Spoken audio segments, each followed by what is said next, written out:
Hatred or greed, paradise is the place we need. I feel the peace inside of me.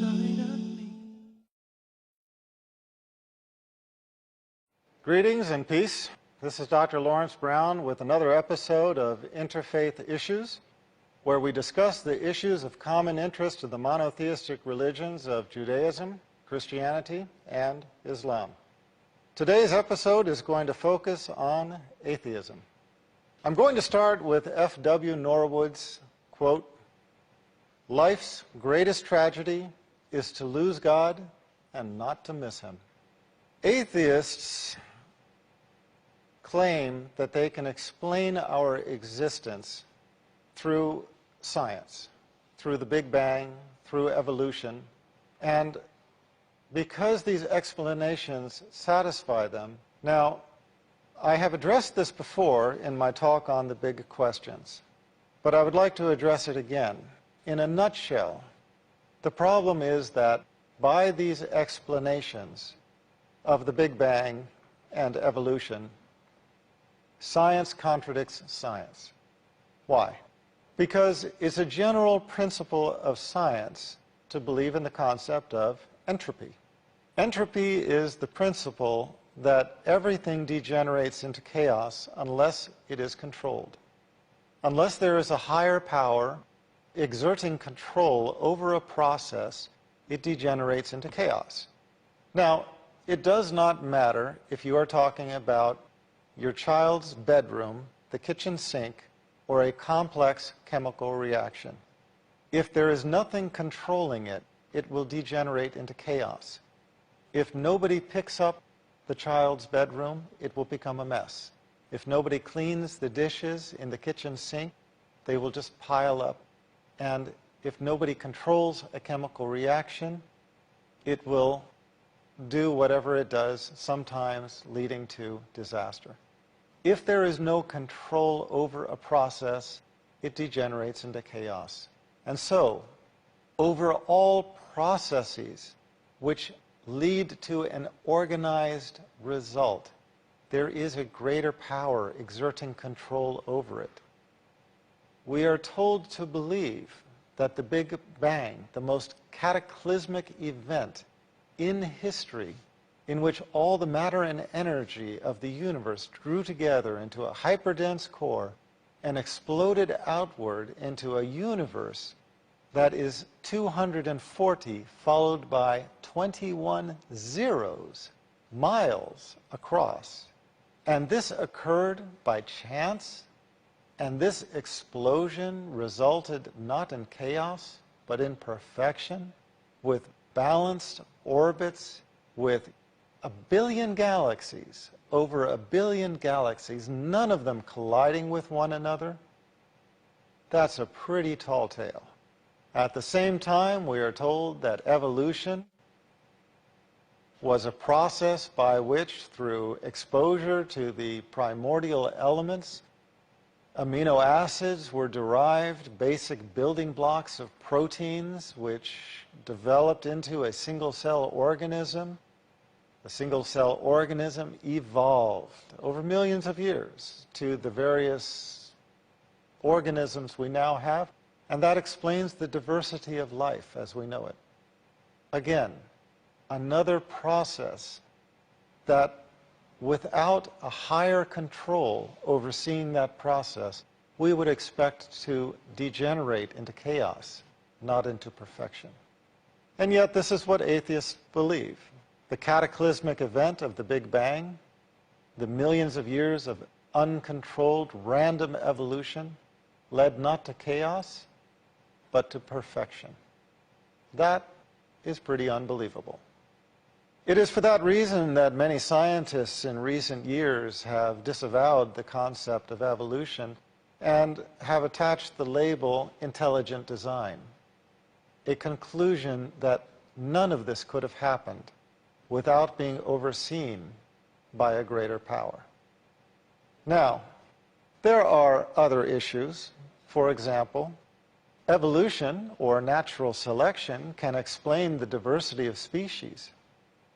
It can explain why horses 1,000,000 years ago were this tall and now they are that tall. It can explain where the dinosaurs came from and where they went to. It can explain many things. But what it cannot explain is the existence of the soul. If you believe in a soul, where did that come from? And how could that possibly have evolved? If you look at a living organism, all living organisms have something else that is undeniable, and that is life. They have life. Where did that come from? When an organism dies, when an animal dies, the organs are frequently still functioning. Brain death is not always instantaneous. If the organs are still functioning, why is the body dead? Where did the life go to? And where did it come from? We as human beings can transplant almost every organ in the body. We can assemble a Frankenstein-like creature, but nobody can give it life. Not all the scientists in the world can assemble the wing of a gnat. We cannot assemble the smallest organism in creation and give it life. Where did that come from? So the theory of evolution can explain many things, but there are also some quintessential elements to life that it cannot explain. Having said that, there's the old and famous quote that there are no atheists in a foxhole, meaning that everybody at some point in their life enters a period of panic, a period where, for whatever reason, they are thrown into panic and desperation. And at those moments, you never find anybody calling upon anything except for their Creator. Oh God, help me. Oh God this, oh God that. But it is always, oh God, even from the lips of an atheist. The English poet Elizabeth Browning, in The Cry of the Human, had two very beautiful lines. And lips say, God be pitiful, who ne'er said, God be praised.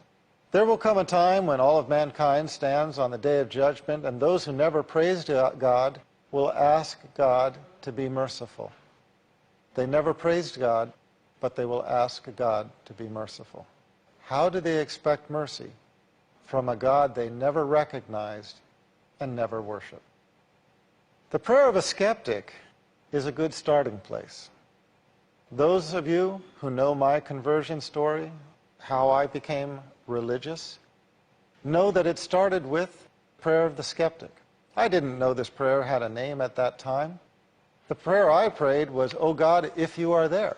I didn't even know. I was an atheist. Many people think that I was a Christian and I came to Islam through Christianity. That was never the case.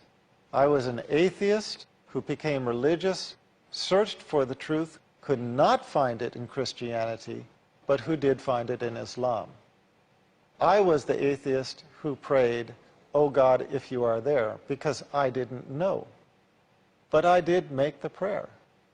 Oh God, if you are there, help me and guide me. And I promised that if God guided me to the religion that was most pleasing to Him, that I would follow. And that is a prayer anybody can pray.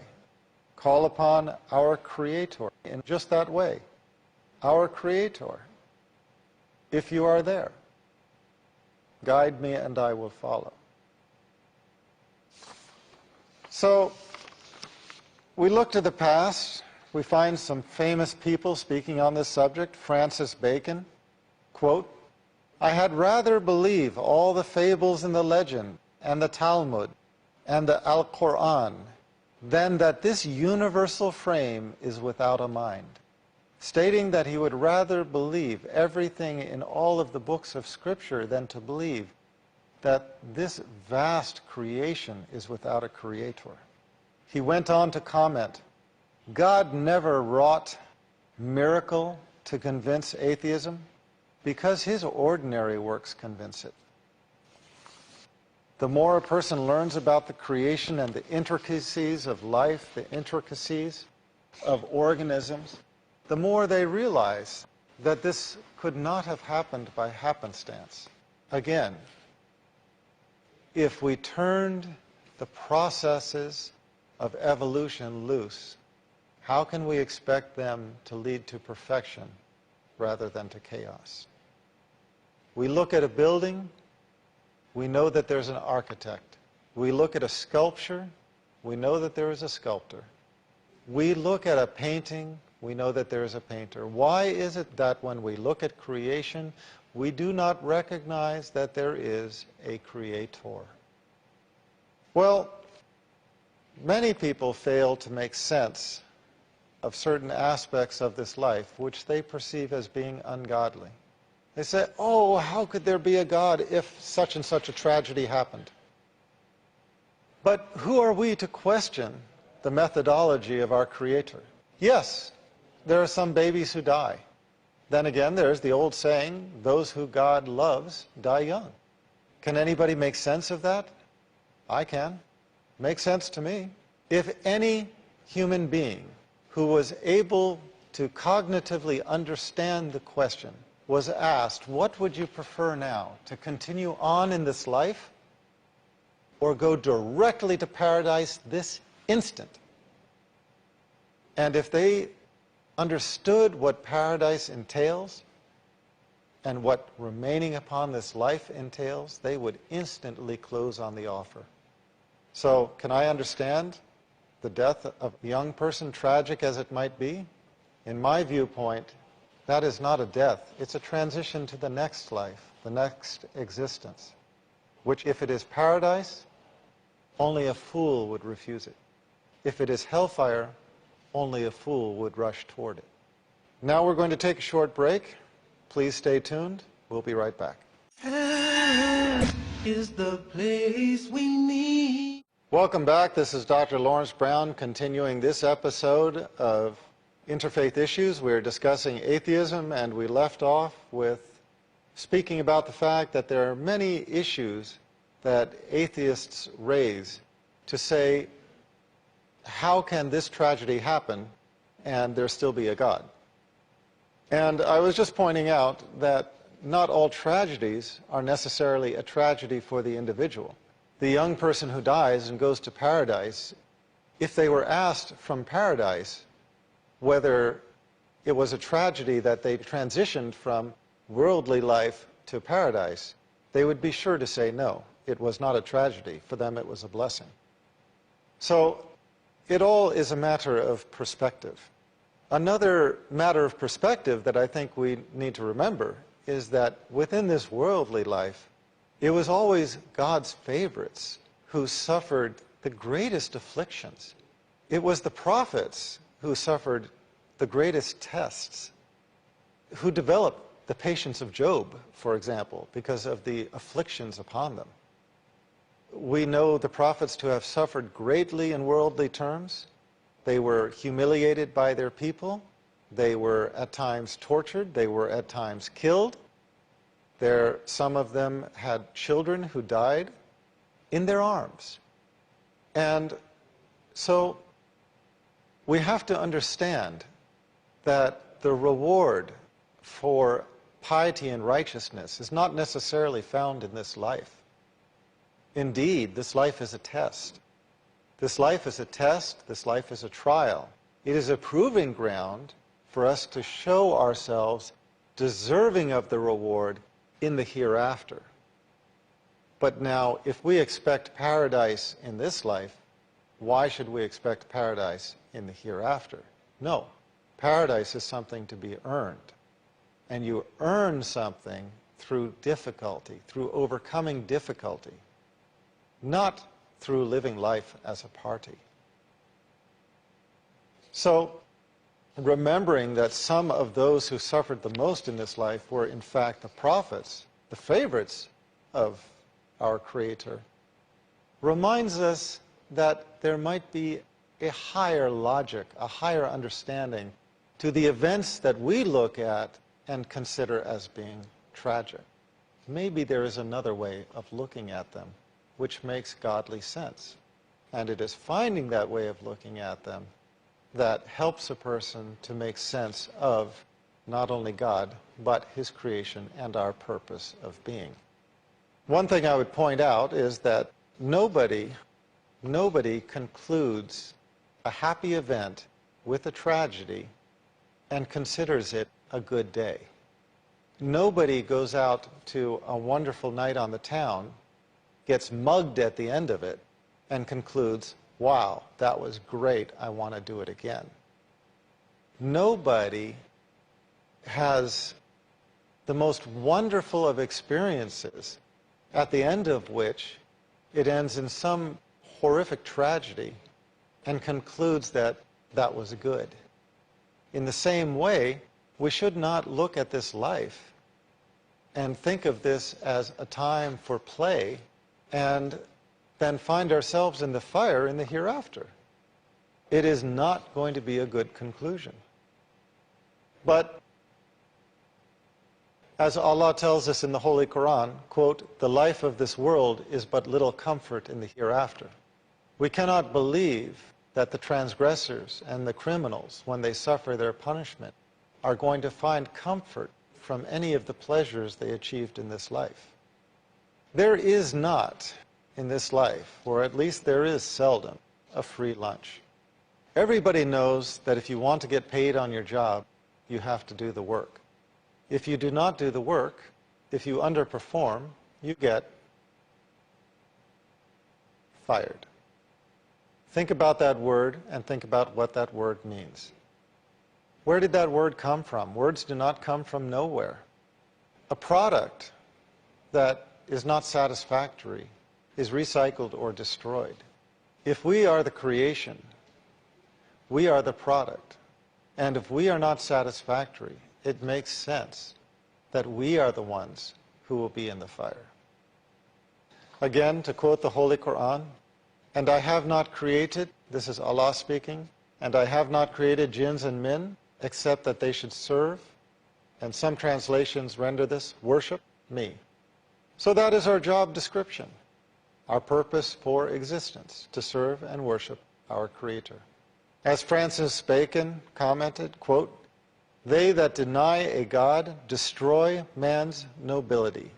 For certainly man is of kin to the beasts by his body, and if he be not kin to God by his spirit, he is a base and ignoble creature." So, I think it's important to realize atheism as a belief. We recognize it, we know it's there, but we ask God to save us from it. As I mentioned before, if you don't have baseline belief in God to begin with, it's difficult to pray to something you don't believe in. But how will it hurt anybody who is sincere to pray and ask our Creator, if He is there, "O God, O our Creator, if you are there, guide me to the religion of truth," if you are there. And if you are there, and if there is a religion of truth, I will follow. How is that going to hurt anybody to pray that prayer? And if you pray it with sincerity, how is it possible to conceive that our Creator would not answer that prayer? We should rightfully move on from this point to discussing not atheism, but agnosticism. And although agnosticism is not a creed, but rather a method, it's a very misunderstood concept. The concept of agnosticism is not belief in God, but not knowing how to believe in God. No, rather the concept of agnosticism is agnostis, not knowing, not being able to prove. You know, from the Latin, the A is negating, Gnostic is certain knowledge. It is basically saying that you cannot prove the existence of God.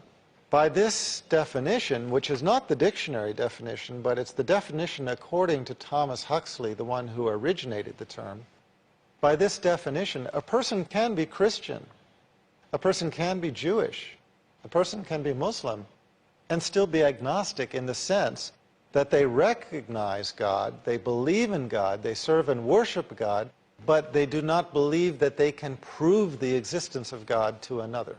That is something that has to come from God himself. What brings certainty of God's existence into a person's heart and into a person's mind? Well, religious knowledge is not like other knowledge. It's not purely academic. It is as much a matter of the heart as it is of the intellect. But to have true certainty in religion, that only comes from one place. That is a gift from our Creator. So a person can claim to be atheist, a person can claim to be agnostic and to find those ideologies satisfying. But look, there are many things in life. There are many things in life that are not provable. Gravity. Well, you can drop something and you can find it is still working, but you can't see gravity. By definition, you can't see a black hole, although you can see the evidence that points to its existence. You cannot prove your hunger drive. You cannot prove your headache. You can show the symptoms of it, but you cannot prove it. We arrive at the belief in gravity, entropy, black holes, our emotions, our feelings, and so on, because we either experience them directly or because the overwhelming evidence points to them. And in the same way, I would suggest that the overwhelming evidence points to the existence of a Creator. A Bedouin once asked why he believes in God. And he just answered simply, you know, if I see hoof prints, I know that there has been a sheep or a goat. If I see camel footprints, I know there has been a camel. And if I see footprints, I know there has been a human being. And if I look at creation, I know that there is a Creator. Well, for those who are uncertain, don't try to solve it yourself. Don't agonize over it. Pray for our Creator to solve it for you. Again, oh God, if you are there.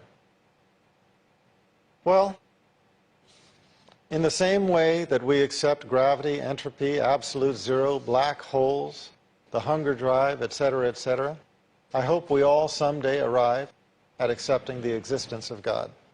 And should we do so, the next question then is how to travel down the chain of continuity and revelation and arrive at the religion of truth. That is much of what I have spoken about and what I will speak about in other episodes of this series, Interfaith Issues. So I thank you for being with me tonight, or today, and hope that you will join us next time. This is Dr. Laurence Brown. Until next time, this is Dr. Brown sending you the greeting of peace. I feel the peace inside of me, of complete tranquility. I remember